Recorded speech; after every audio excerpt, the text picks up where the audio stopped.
गीता के प्रथम अध्याय का अर्थ सहित अनुवाद। बोल बाके बिहारी नंदलाल की जय। अथ प्रथमोऽध्याय। धृतराष्ट्र उवाच ब्रह्मक्षेत्रे कुरुक्षेत्रे समवेता युयुत्सवः मामकाः पांडवाश्चैव किम कुर्वत संजय। धृतराष्ट्र बोले, हे संजय, ब्रह्मभूमि कुरुक्षेत्र में एकत्रित युद्ध की इच्छा वाले मेरे और पांडु के पुत्रों ने क्या किया। संजय उवाच दृष्ट्वा तु पाण्डवानीकं व्यूढं दुर्योधनस्तदा आचार्यमुपसंगम्य राजा वचनमब्रवीत्। संजय बोले, उस समय राजा दुर्योधन ने व्यूह रचना युक्त पांडवों की सेना को देखकर और द्रोणाचार्य के पास जाकर यह वचन कहा। पश्यतां पाण्डुपुत्राणामाचार्यं महती च मुं व्यूढां द्रुपदपुत्रेण तव शिष्येण धीमता। हे आचार्य, आपके बुद्धिमान शिष्य द्रुपद पुत्र धृष्टद्युम्न द्वारा व्यूहकार खड़ी हुई पांडुपुत्रों की इस बड़ी भारी सेना को देखिए। अत्र शूरा महेशवासा भीमार्जुन समायुधि युयुधानो विराटस्य द्रुपदस्य महारथ धृष्टकेतुश्चेकितान् काशीराजस्य वीर्यवान् पुरुजिन्त कुन्तीभोजश्च शव्यश्च नरपुङ्गवः युधामन्ययुश्च विक्रान्त उत्तममोजाश्च वीर्यवान् सौभद्रो द्रौपदेयाश्च सर्व एवं महारथा।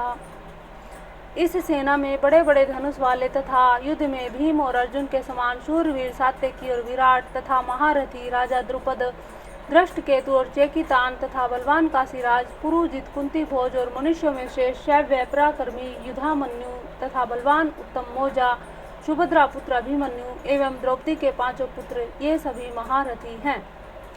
अस्माकं तु विशिष्टात् ये तान्निबोध द्विजोत्तमा नायकमं सैन्यस्य संज्ञार्थतान् ब्रवीमीते। हे ब्राह्मण श्रेष्ठ, अपने पक्ष में जो भी प्रधान है उनको आप समझ लीजिए। आपकी जानकारी के लिए मेरी सेना के जो जो सेनापति हैं उनको बतलाता हूँ। भवान् भीमश्च कर्णश्च कृपश्च समितिञ्जयः अश्वत्थामा विकर्णश्च सोमदत्तिस्तव। आप द्रोणाचार्य और पितामह भीष्म, कर्ण और संग्राम विजयी कृपाचार्य तथा वैसे ही अश्वत्थामा, विकर्ण और सोमदत्त का पुत्र भूरिश्रवा, अन्ये च बहवः शूरा मदर्थे त्यक्तजीविताः नानाशस्त्रप्रहरणाः सर्वे युद्ध विशारदाः। और भी मेरे लिए जीवन की आशा त्याग देने वाले बहुत से सूरवीर अनेक प्रकार के शस्त्रों से सुसज्जित और सब के सब युद्ध में चतुर हैं। अपर्याप्तम तदस्माकं बलम भीष्माभिरक्षितमा पर्याप्तम तविद्यमेतेषां बलम भीमाभिरक्षितमा। भीष्म पितामह द्वारा रक्षित हमारी वह सेना सब प्रकार से अजेय है और भीम द्वारा रक्षित इन लोगों की यह सेना जीतने में सुगम है। अयनेषु च सर्वेषु यथा भागमवस्थिताः भीष्ममेवाभिरक्षन्तुः भवन्तः सर्व एवं ही। इसलिए सब मोर्चों पर अपनी अपनी जगह स्थित रहते हुए आप लोग सभी निसंदेह भीष्म पितामह की ही सब ओर से रक्षा करें। तस्य संजयन हर्ष क्रुवृद्ध पितामह सिंहनादं विनोदोच्च शंखं दद्मो प्राप्तवान्। कौरव में वृद्ध बड़े प्रतापी पितामह भीष्म ने उस दुर्योधन के हृदय में हर्ष उत्पन्न करते हुए उच्च स्वर में सिंह की दहाड़ के समान गरज कर शंख बजाया।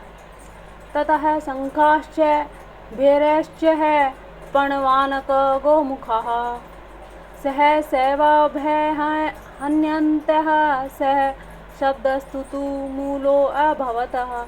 इसके पश्चात शंख और नगारे तथा ढोल, मृदंग और नरसिंगे आदि बाजे एक साथ ही बज उठे। उनका वह शब्द बड़ा भयंकर हुआ।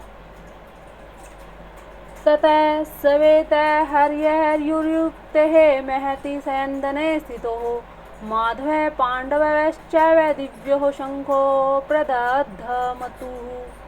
इसके अनंतर सफेद घोड़ों से युक्त उत्तम रथ में बैठे हुए श्री कृष्ण महाराज और अर्जुन ने भी अलौकिक शंख बजाए।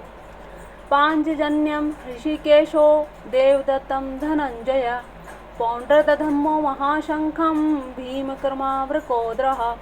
श्री कृष्ण महाराज ने पांचजन्य नामक, अर्जुन ने देवदत्त नामक और भयानक कर्म वाले भीमसेन ने पौंड्र नामक महाशंख बजाया। अनंत विजयम राजा कुंती पुत्रो युधिष्ठिरः नकुल सहदेवश्च सुघोषमणि पुष्पकोः। कुंती पुत्र राजा युधिष्ठिर ने अनंत विजय नामक और नकुल तथा सहदेव ने सुघोष और मणि पुष्पक नामक शंख बजाए। काश्यश्च परमेश्वास शिखंडी च महारथः धृष्टद्युम्नो विराटश्च सात्यकी चापराजितः द्रुपदो द्रौपदेयाश्च सर्वस्य पृथ्वीपतये शोभद्रश्च महाभाऊ शंखान ददमुः पृथक पृथक। श्रेष्ठ धनुष वाले काशीराज और महारथी शिखंडी एवं धृष्टद्युम्न तथा राजा विराट और अजय सात्यकी, राजा द्रुपद एवं द्रौपदी के पांचों पुत्र और बड़ी भुजा वाले सुभद्रा पुत्र अभिमन्यु, इन सभी ने हे राजन सब ओर से अलग अलग शंख बजाए। स घोषो धार्तराष्ट्राणां हृदयानि वेदार्ष्यतः नभश्च पृथ्वीं च वैतुमूलो व्यनुनादयना। और उस भयानक शब्द ने आकाश और पृथ्वी को भी गुंजाते हुए धृतराष्ट्रों के अर्थात आपके पक्ष वालों के हृदय को विदीर्ण कर दिए। अथ व्यवस्थितान् दृष्टवः धार्तराष्ट्रान् कपिध्वजः पर्वते शस्त्र संपादे धनुरुद्यमः पांडवः ऋषिकेशं तदा वाक्यमिदमाह महीपतेः। अर्जुन उवाच सेनयोरुभयोर्मध्ये रथम स्थाप्य मेच्युत। हे राजन, इसके बाद कपिध्वज अर्जुन ने मोर्चा बांधकर डटे हुए धृतराष्ट्र संबंधियों को देखकर उस शस्त्र चलाने की तैयारी के समय धनुष उठाकर ऋषिकेश श्री कृष्ण महाराज से यह वचन कहा, हे अच्युत, मेरे रथ को दोनों सेनाओं के बीच में खड़ा कीजिए। यावै देतान् निरीक्षयेऽहं योद्धु कामान् व्यवस्थितान् कर्मयः सह योद्धे व्यवस्मिन् रणसम्मुधमहे। और जब तक कि मैं युद्ध क्षेत्र में डटे हुए युद्ध के अभिलाषी इन विपक्षी योद्धाओं को भली प्रकार देख लूं कि इस युद्ध रूप व्यापार में मुझे किन किन के साथ युद्ध करने योग्य है, तब तक उसे खड़ा रखिए।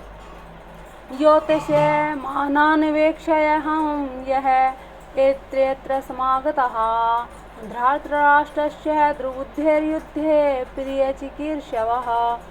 द्रुबुद्धि दुर्योधन का युद्ध में हित चाहने वाले ये जो राजा लोग इस सेना में आए हैं, इन युद्ध करने वालों को मैं देखूंगा।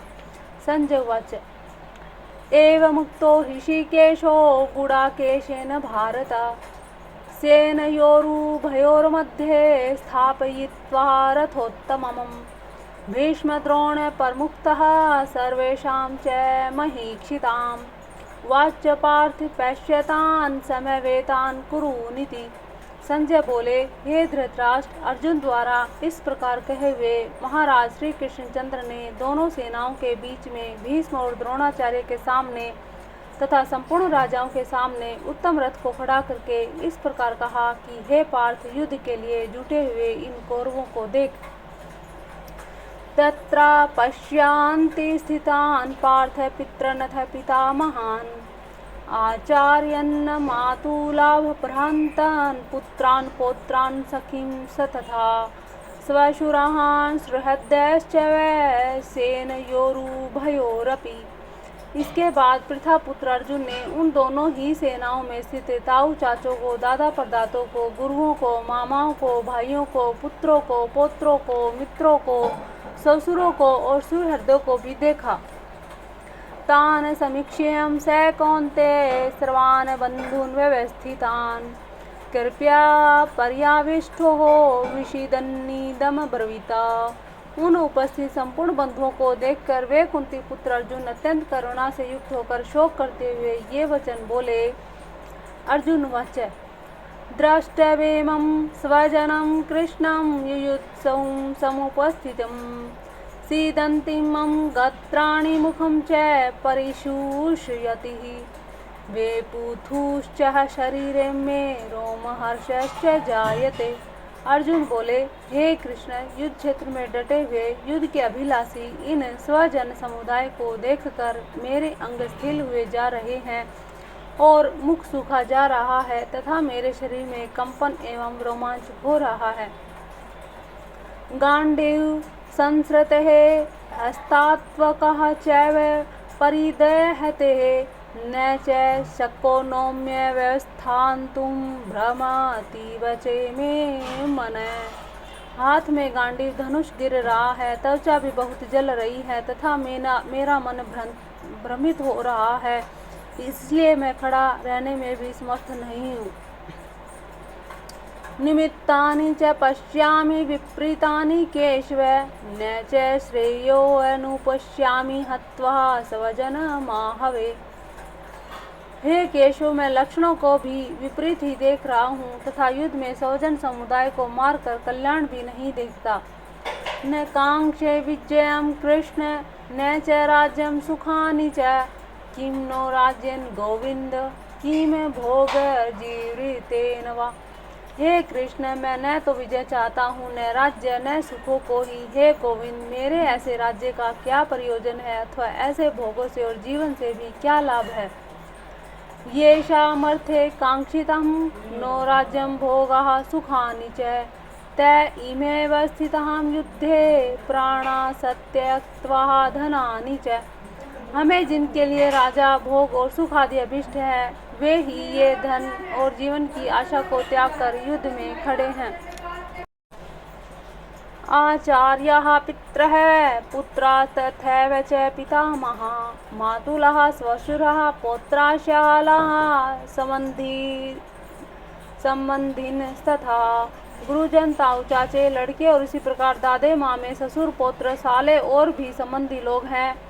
एतान् हन्तुमिच्छामि धनतोऽपि मधुसूदन अपीतरलोक्य राज्य यस्य हेतोः किं नु मही कृते। हे मधुसूदन, मुझे मारने पर भी अथवा तीनों लोकों के राज्य के लिए भी मैं इन सब को मारना नहीं चाहता, फिर पृथ्वी के लिए तो कहना ही क्या।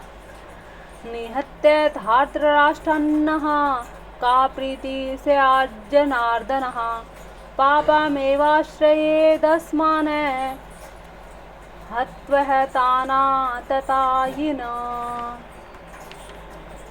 हे जनार्दन, धृतराष्ट्र के पुत्रों को मारकर हमें क्या प्रसन्नता होगी। इन आताताइयों को मारकर तो हमें पाप ही लगेगा।